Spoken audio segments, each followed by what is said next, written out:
ఇది మీ పాత నగ, ఇదిగో మీ కొత్త నగ. మీ పాత నగలిస్తే చాలు, దీనిపైన నయా పైసా ఇవ్వాల్సిన పనిలేదు. ఈ మ్యాజిక్ మీ లలితలో మాత్రమే. లలిత అడ్వాన్స్ ప్లాన్. అదే ఆ అన్న నాతో ఏమన్నాడు తెలుసా, 5 రోజుల కోసం వచ్చినానైతే అన్నాడు. నేను ఉండలేనప్ప, నాతో అయితే లేదు, అంబియన్స్ అది ఇది అంటున్నాడు ఆయన.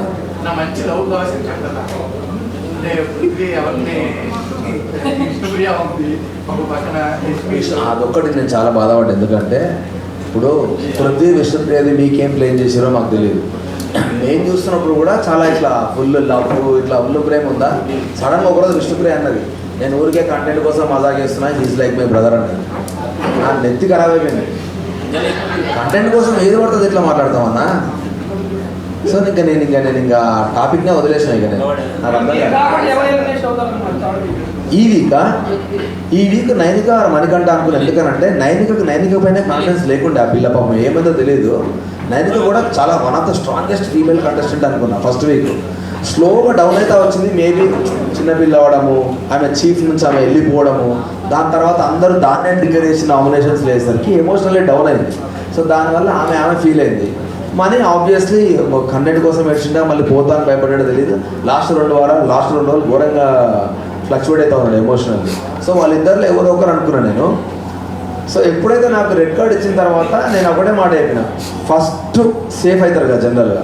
ఫస్ట్ సేఫ్ అయ్యే కాంటెస్టెంట్లలో ఆ ఇద్దరు ముగ్గురు నేను లేననుకో, ఫిక్స్ అయిపోండి, నా బట్టలు రెడీ చేసుకోండి అని చెప్పేసాను. పృథ్వీకి ఉన్న ఒక బిగ్గెస్ట్ డిసడ్వాంటేజ్ ఏంటి అంటే, వాడు సీత తింటెడ్ చూసినావు, యాంగర్ నా స్ట్రెంత్ అని. యాంగర్ వాడు వీక్నెస్. నేను అంటే ఇప్పుడు నన్ను ఎట్లయితే అన్నారో, నువ్వు ఫ్లోలో మజాక్ చేస్తున్నప్పుడు నీ టంగ్ స్లిప్ అయింది, అది నీ మిస్టేక్ అని అన్నారు. అట్లా వాడు ఫ్లోలో గేమ్ ఆడుతున్నప్పుడు ఒక పాయింట్లో ఆగట్లే వాడు. నువ్వు అమ్మాయిగా అబ్బాయిగా ఎవడన్నాగా అని డైరెక్ట్ వార్నింగ్ ఇస్తున్నాడు. దెబ్బతింటే నాకు సంబంధం లేదు, ఐఎమ్ సారీ, నా దగ్గరకు వస్తే నేను మనిషిని కాదన్నట్టే మాట్లాడుతున్నాడు. 100% రాంగ్ అన్న, అది 100% రాంగ్. అది నువ్వు మళ్ళీ పక్కన గేమ్ అయిపోగానే వచ్చి ఇట్లా హక్ చేసుకొని మాట్లాడితే అంత ఫ్లిప్ అయితే నేను అవ్వలేను.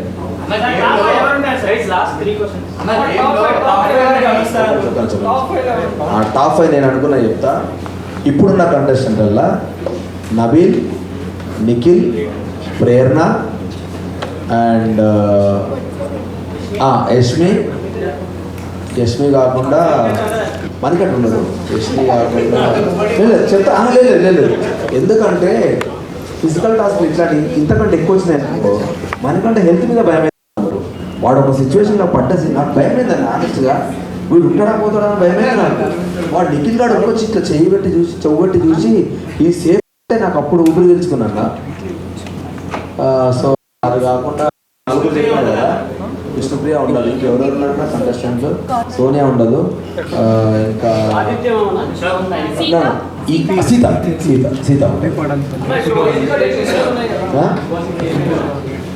ఏం నేర్చుకోలే అన్నా నేను. అంటే మన చుట్టూ ఉన్నోళ్ళు మనల్ని నేను బాగా తెలుసా, బిగ్ బాస్ కాదు, హౌస్లోకి వెళ్ళి బయటకు వచ్చే లోపు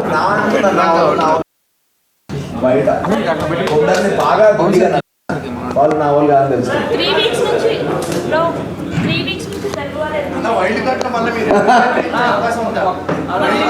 నాకు ఇస్తే 100% పోతా. ఇప్పుడు నేను ఆల్రెడీ చెప్పిన, కెమెరాగా చెప్పిన, బై మిస్టేక్ ఈ వీక్ కనుక నేను ఉంటే నాకు తెలిసింది ఇప్పుడు నేనేం మిస్టేక్ చేసినా అని. అది రిపీట్ కాదు, ఫినేల్ దాకా నేను బయటకు రాను, నేను చూపిస్తాను నేను అని చెప్పి 100% ఆనెస్ట్గా. ఎందుకంటే నేను ఆడలేక గివపించిన అనుకున్నారు, కానీ డ్యామేజ్ అయితే నాకు నెక్స్ట్ సినిమా ఉన్నది అన్నది నాకు కన్సర్న్. ఇప్పుడు నేను డ్యామేజ్ అయినా పర్లేదు, ఎట్లా ఆడుతానో నేను ఇప్పుడు వెళ్ళి చూపిస్తాను అంతే.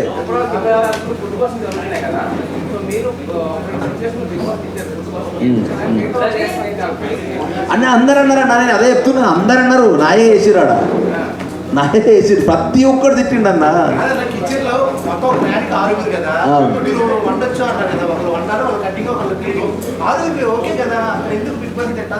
ఎందుకు తిట్టాల్సి వచ్చిందంటే, అంతకుముందు 3 రోజులు ఓన్లీ చపాతీ దోశలు తినుకుంటా బతికింది. ఫస్ట్ డే ఆడ గంట టైమర్ ఉన్నది. నువ్వు టైమర్ పెట్టకుండా నువ్వు ఇస్తే నేను ఒక్కనే వండుతాను, 6 మందికి కాదు 12 మందికైనా వండుతా.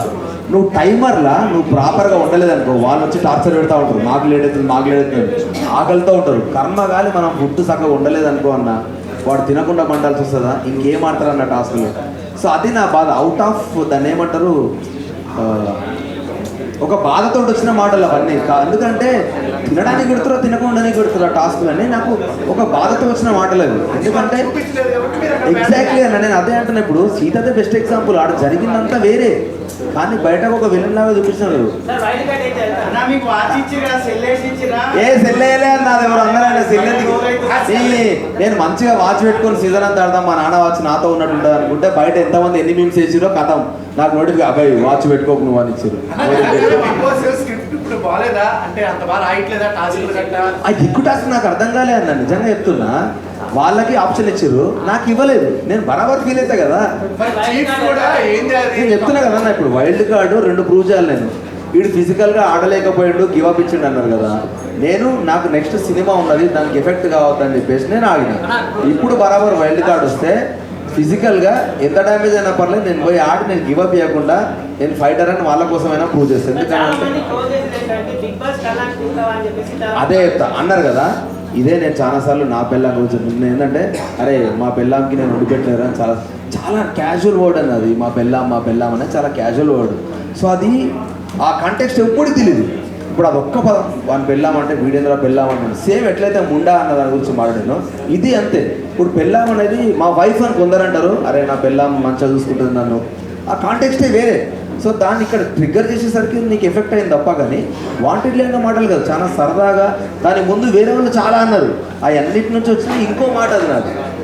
సో ఇవేమి ప్లే చేయలేదు వాళ్ళు, నాది ప్లే చేసేసరికి నన్ను బ్లేమ్ చేస్తున్నారు. కానీ నేను అయ్యేం పట్టించుకోను, ఎందుకంటే వాళ్ళు చూసినే మాట్లాడతారన్న. సో నేనేం తప్పు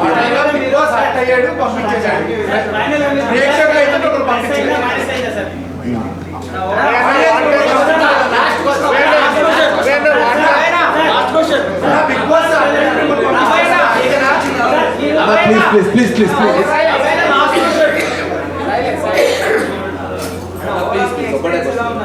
లాస్ట్ క్వశ్చన్. బిగ్ బాస్ చరిత్రలోనే మీరు రెడ్ కార్డ్ పర్చేజ్ చేశారు, ఎలా అనిపించింది? అప్పు తీసుకొద్దాం అనుకున్నా, కార్డు తీసుకొచ్చి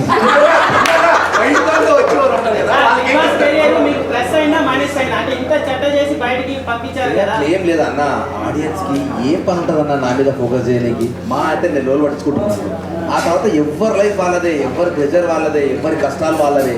అయినా నన్ను ఇష్టపడితే నన్ను ఫాలో అవుతారు, ఇష్టపడకపోతే లైఫ్ తీసుకుంటారు.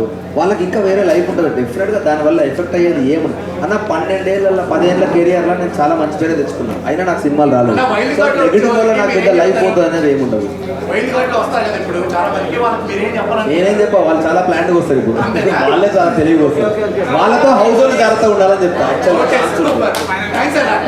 అన్న థ్యాంక్ యూ అన్న, థ్యాంక్ యూ సో మచ్ వచ్చిన వాళ్ళందరికీ. Super duper happy. Thanks a lot. నాకు ఓటేసిన వాళ్ళందరికీ thank you so much. I love you. మిమ్మల్ని హర్ట్ చేస్తుంటే నేను జల్దీ వచ్చి